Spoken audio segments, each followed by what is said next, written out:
un thème, la tête coupée de Goliath, ou la victoire dans l'épreuve.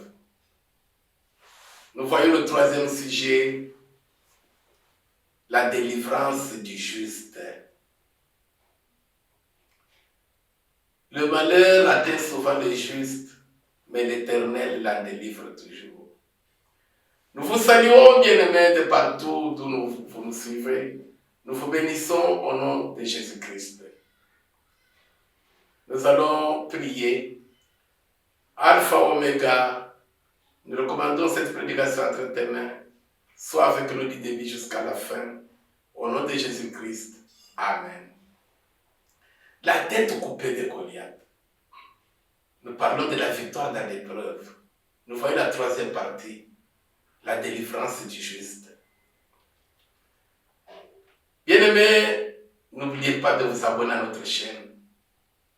Et surtout, n'oubliez pas de partager nos vidéos avec amis, famille et tout le monde. Nous allons lire, pour la troisième partie, nous allons lire toujours dans 1 Samuel, chapitre 17. Cette fois, nous allons lire 2 versets, 38 et 39. Saoul fit mettre ses vêtements à David. Il plaça sur sa tête un casque d'airain et le revêtit d'une cuirasse. David ceignit l'épée de Saoul par-dessus ses habits et voulut marcher car il n'avait pas encore essayé. Mais il dit à Saoul, je ne puis marcher avec cette armure, je n'y suis pas accoutumé. Et il s'en débarrassa. Alléluia. Psaume 34, 20. Le malheur atteint souvent le juste, mais l'Éternel la délivre toujours. Nous parlons de la délivrance du juste. La délivrance du juste. Le malheur atteint souvent le juste, mais l'Éternel la délivre toujours.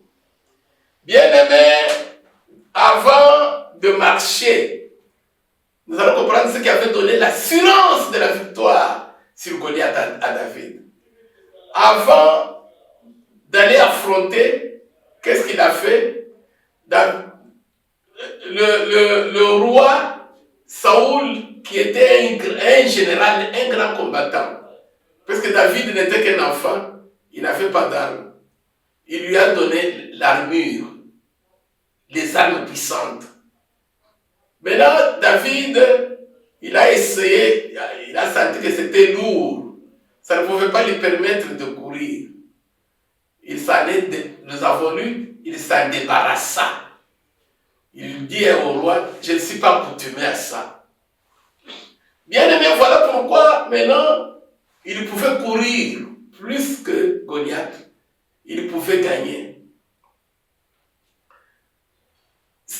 Saoul était différent de David devant l'Éternel.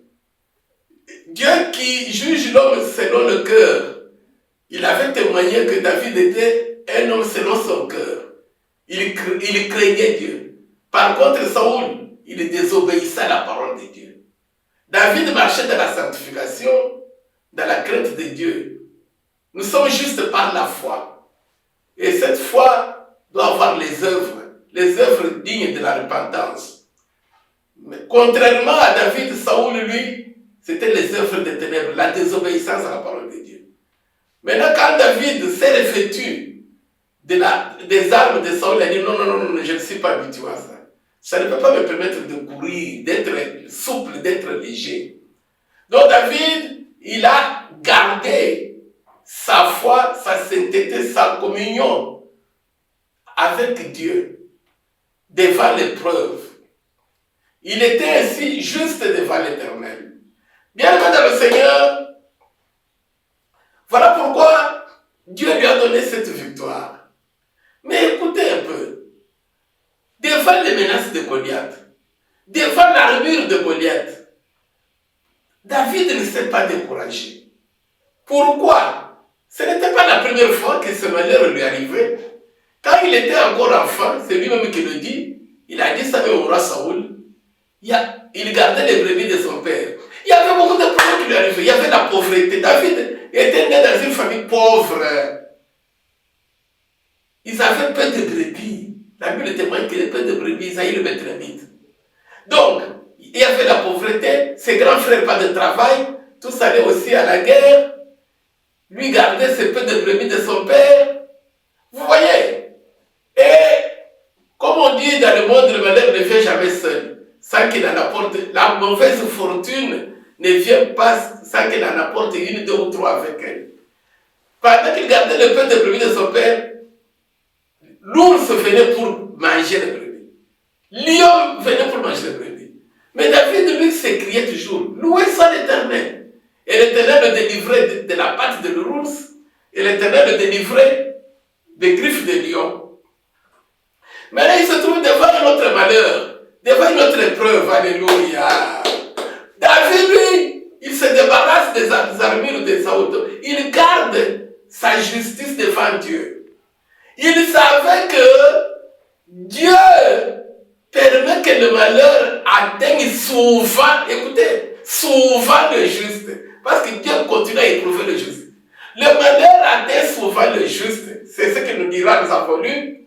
Mais l'Éternel la délivre toujours. Nous, quand il y a un malheur qui nous arrive, Dieu nous donne la victoire. Et l'autre arrive, nous commençons à nous décourager.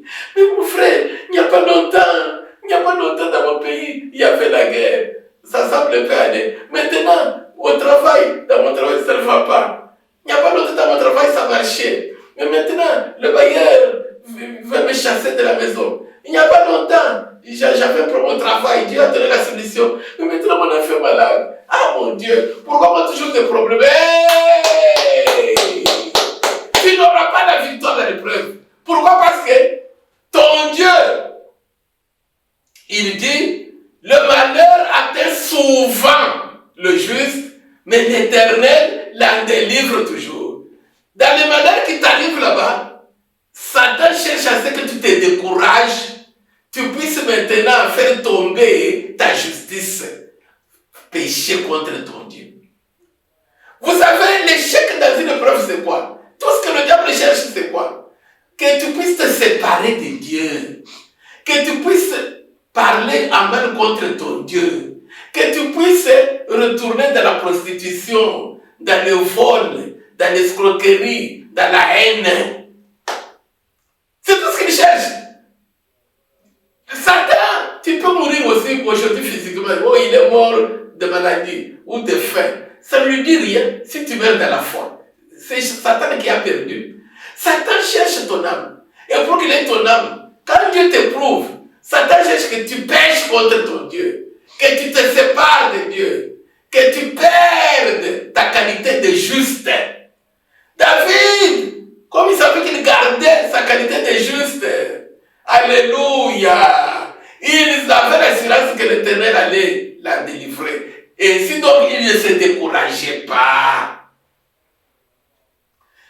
Le troisième sujet, la délivrance du juste, celui qui va vaincre dans une épreuve, c'est le chrétien qui sait qu'en tant que juste, nous sommes justes par la foi en Dieu. Le chrétien qui sait qu'il craint Dieu, même quand le malheur arrive, ça se termine, l'autre arrive, il ne se décourage pas. Pourquoi il ne se décourage pas? Parce qu'il sait que le malheur atteint souvent les justes, mais l'Éternel va toujours la délivrer. Notre combat, comme on l'a vu dernièrement, dans la deuxième partie, c'est combat contre Amalek de génération en génération. Ça viendra, ça peut durer, Dieu donne toujours la victoire, et notre problème arrivera, Dieu te donne toujours la victoire. Voilà pourquoi à la fin de sa vie, David chante un cantique, dit, Dieu m'a délivré de tous mes ennemis. Et Paul dit dans 2 Timothée, quelque part, Paul dit, à quelle persécution n'ai-je pas été exposé? À quelle tribulation n'ai-je pas été exposé? Mais le Seigneur m'a délivré de tout. L'heure de mon départ maintenant approche, je m'en vais. Le Seigneur m'a délivré de tout. Et il me délivrera de toute œuvre mauvaise pour me faire entrer dans son royaume éternel. Nous ne sommes pas les gens de lamenter quand il y a des problèmes qui nous arrivent. Des problèmes quand ils nous arrivent, nous devons ne pas nous décourager, mais prendre courage avec l'espérance que notre Dieu qui nous a délivrés nous délivrera encore. Donc le troisième sujet c'est quoi? Pour avoir la victoire dans l'épreuve, vous devez ne pas perdre votre courage dans l'épreuve. Ne pas perdre l'espérance. Ne pas dire pourquoi c'est arrivé, pourquoi c'est arrivé. Ne pas commencer à vous accuser. Il y a des chrétiens qui arrivent même à se culpabiliser. Et avec les prophètes du malheur, les soi-disant serviteurs de Dieu, mais qui sont serviteurs de Satan. Non, tu vois ce malheur là-bas. C'est parce que toi, c'est ta tante là-bas. Tu vois ta femme là-bas dans la maison. Elle est sorcière. Tu ne vois pas que depuis que tu t'es marié, tes business ne se servent pas. Ton mari là-bas, c'est lui qui t'en fout. C'est pourquoi tu ne mets pas au monde. Bien-aimé dans le Seigneur. Si toi tu es juste devant l'Éternel, toi tu es juste, comment la sorcière va te manger? Parce que le malheur atteint le juste, mais l'Éternel la délivre toujours. Est-ce que le sorcier, Goliath, est plus fort que ton Dieu? Si toi tu es juste, comment alors ta tante va bloquer ton travail? Si toi tu es juste. Bien-aimé dans le Seigneur, ne perds pas courage dans la lutte contre le diable. Ne perds pas courage dans le combat, dans les épreuves. C'est-à-dire, ne perds pas l'assurance que Dieu est avec toi. C'est ça le troisième sujet. David, malgré le nombre de malheurs qui lui arrivaient, il avait toujours l'assurance que Dieu ne l'avait pas abandonné. Ce n'est pas parce que le problème lui m'arrive que Dieu n'est pas avec moi, non. Le problème m'arrive aussi longtemps que moi je suis juste devant Dieu. La victoire est certaine. Parce que Dieu dit, le malheur atteindra souvent le juste. Mais moi je veux toujours la délivrer. Est-ce que tu es déjà découragé dans la situation qui t'arrive dans ta foi, dans ton pays, dans ton foyer, dans ton travail, dans tes études, dans tes projets, dans ton assemblée, dans ton église, dans ton état spirituel? Là, tu donnes maintenant l'opportunité au diable. Tu n'auras pas la victoire dans l'épreuve. Parce que les épreuves se succèdent une à l'autre. Le malheur atteint souvent. C'est-à-dire souvent le juste. Mais l'Éternel l'en délivrera toujours. Donc le troisième sujet, si vous pouvez retenir, dans les épreuves, reste dans l'endurance, dans la résistance contre le découragement, sachant que aussi longtemps que tu es juste devant ton Dieu, Dieu t'en délivrera toujours. Jusqu'au moment où tu vas quitter ce corps, les épreuves seront toujours là. Je veux vous dire une chose.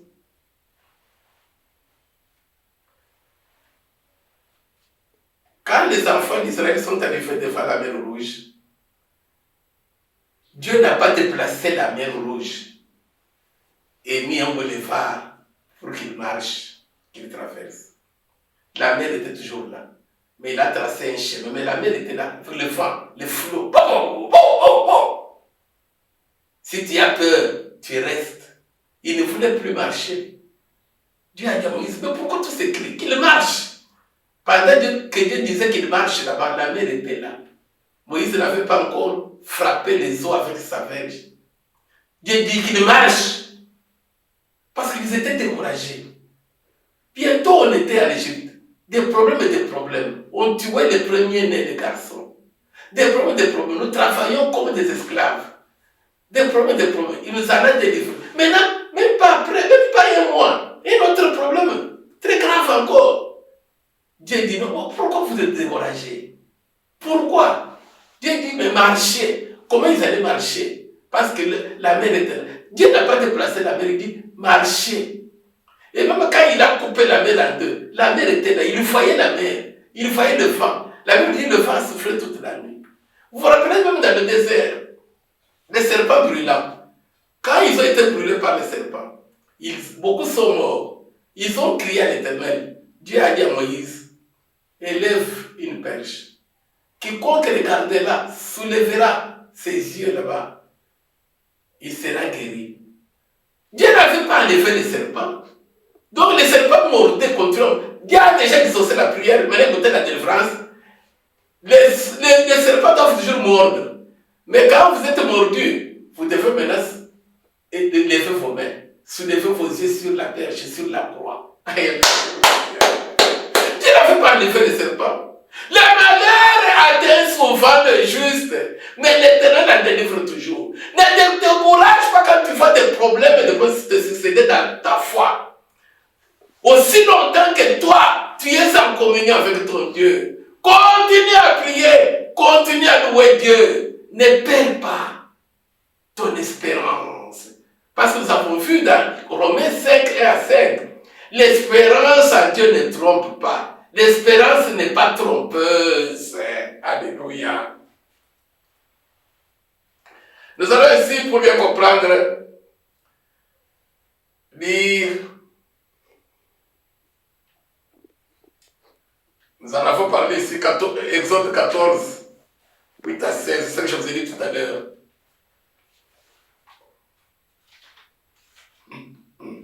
Exode 14.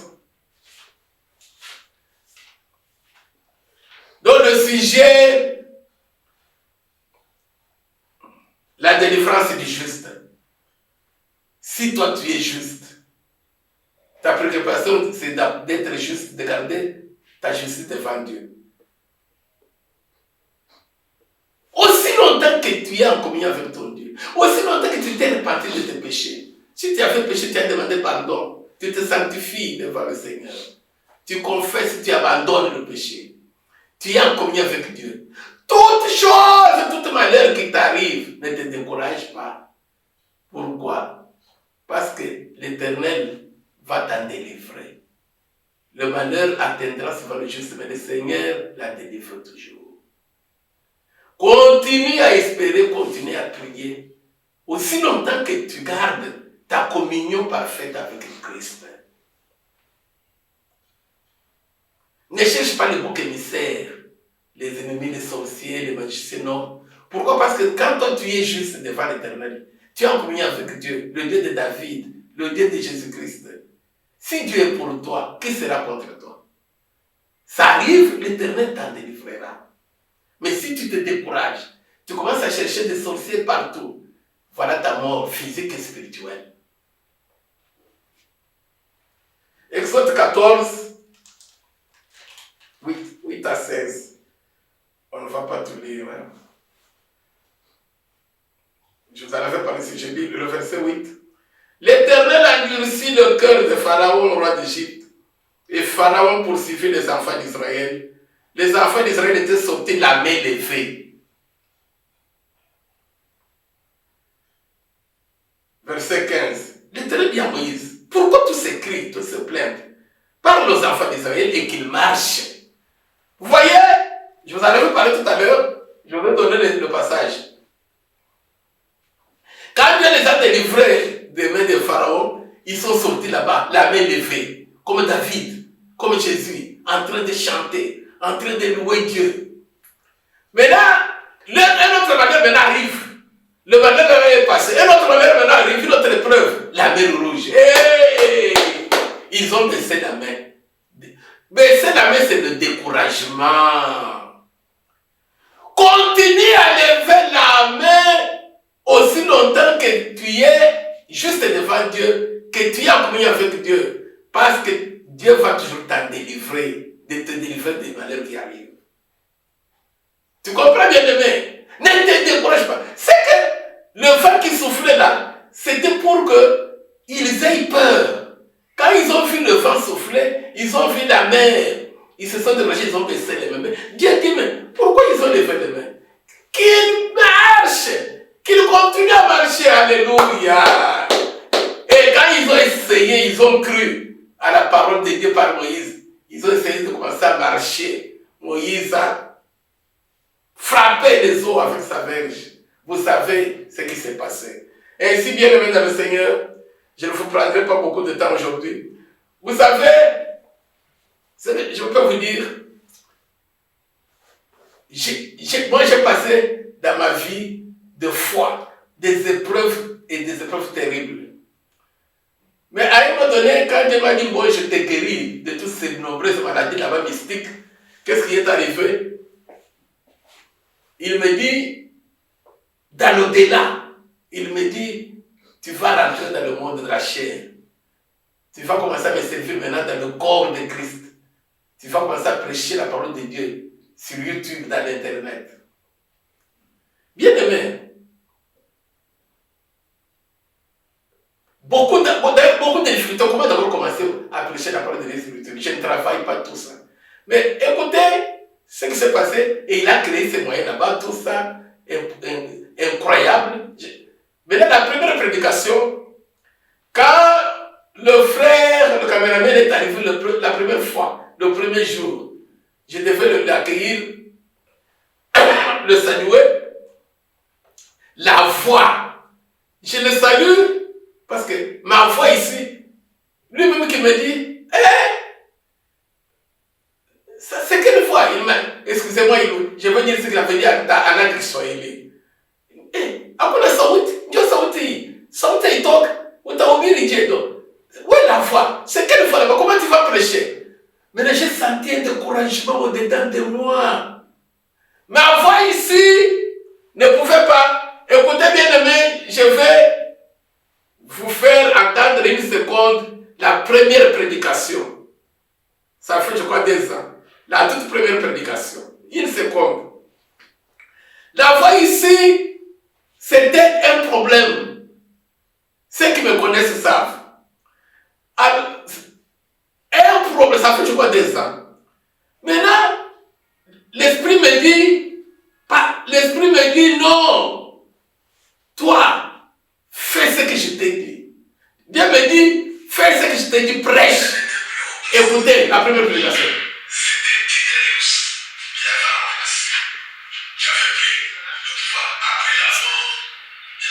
Ça, c'est le frère David. La première prédication. Dieu me dit, toi parle, marche, marche, marche, ne te décourage pas, parle. Écoutez. Bien aimé dans le Seigneur. Maintenant, écoutez le frère David qui parle. Si par exemple je m'étais découragé, je m'étais arrêté, il m'aurait alors tué dans la chair et envoyé dans le séjour des morts. Bien aimé dans le Seigneur. Et il y avait des enfants de Dieu. La première prédication, j'ai eu des réactions dans le monde entier. Oh, tu es revenu, tu es revenu. Et d'autres personnes, c'est qui là-bas? C'est qui là-bas? Quel message? Mais moi-même, je me demandais ça. Avec cette voix, ils ont entendu. Et je sais, il y a un autre serviteur de Dieu qui avait entendu, qui est le fruit de mon évangile, qui est quelque part en Europe, qui m'a dit en train de pleurer, j'ai prié pour toi, pour la voix, la voix, la voix. J'envoie tes messages aux gens, les gens sont en train de s'étonner, c'est quel prédicateur, mais la voix. Aujourd'hui, vous écoutez la voix. Que Dieu vous bénisse.